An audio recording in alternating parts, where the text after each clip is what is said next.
ছোট ভাই এবং ভাগিনা বলতেছিল মামা বানাতে হবে একটা টং, কারণ মামা দেখতেই পারতাছো ইদানিং পড়ছে কিন্তু অনেক গরম। ভাগিনার কথা শুনে করাত হাতে নিয়ে গেলাম বাঁশের ঝাড়ে গিয়ে দেখি টং বানানোর মতো কোনো ভাস নাই, শুধু ছোট বাঁশ পড়ে আছে। এইদিকে ভাগিনা বলতেছে মামা যা আছে তা দিয়ে আমাদেরকে একটা টং বানাতেই হবে। হ্যালো এভরিওয়ান, আসসালামু আলাইকুম। কি অবস্থা সবার? আশা করি আপনারা সবাই ভালো আছেন। আলহামদুলিল্লাহ, আপনাদের দোয়া এবং আল্লাহ তাআলার রহমতে আমি অনেক ভালো আছি। ভিডিওর প্রথম অংশ দেখে আপনারা অবশ্যই বুঝতেই পারছেন যে আজকে আমরা কি বানাতে চলেছি। বাড়ির সব পোলাপান মিলে আজকে আমরা উদ্যোগ নিয়েছি একটা টং বানাবো। আর টং বানানোর জন্য আমরা কিন্তু অলরেডি সবাই কিন্তু কাজ শুরু করে দিয়েছি। কথা না বলে ভাগিনা আমার উড়াধুরা বাঁশ কাটতেছে, কারণ আমরা আগে যে ঝাড় থেকে বাঁশ কাটছি ওইটা ছিল আমার কাকার ঝাড়, আর এটা হচ্ছে আমাদের নিজের ঝাড়। অলরেডি আমাদের বাঁশ কাটার কাজ কিন্তু শেষ। এখন আমরা নিয়ে আসছি আমাদের যে জায়গায় টংটা আমরা বানাবো সে জায়গায় আমরা নিয়ে আসছি। আর এই দিকে এসে দেখি আমার ছোট ভাই এবং আমার আরো একটা যে ভাগিনা আছে সাথে আমার বড় ভাই, ওনারা কিন্তু কাজ কিন্তু চলমান রাখছে। এইদিকে আমার ভাগিনা কিন্তু বাঁশ নিয়ে কিন্তু চলে আসছে। বাঁশ কাটা যেহেতু শেষ, এখন আমাদের কাজ হচ্ছে সবগুলা বাঁশ আমাদের চাষতে হবে। আর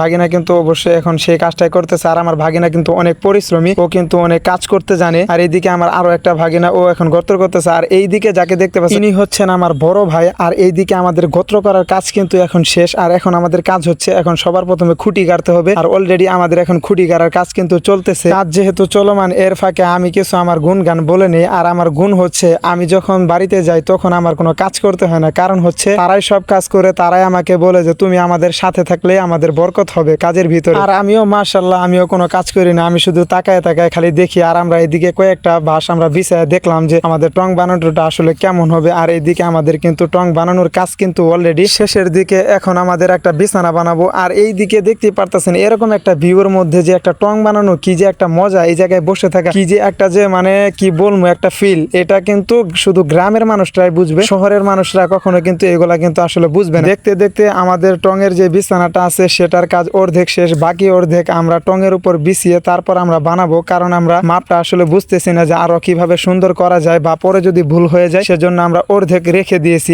আর এই দিকে কিন্তু টং এর ফাইনাল লুক কিন্তু রেডি। অলরেডি আমাদের টং বানানোর কাজ শেষ। আর আপনাদের কাছে কেমন লাগছে টং বানানোটা অবশ্যই কমেন্টে জানাবেন। আর হ্যাঁ, এরকম টং কার কার বাসায় আপনারা বানিয়েছেন অবশ্যই কমেন্ট করতে ভুলবেন না। আর আমার ভিডিও ভালো লাগলে অবশ্যই ফলো দিবেন।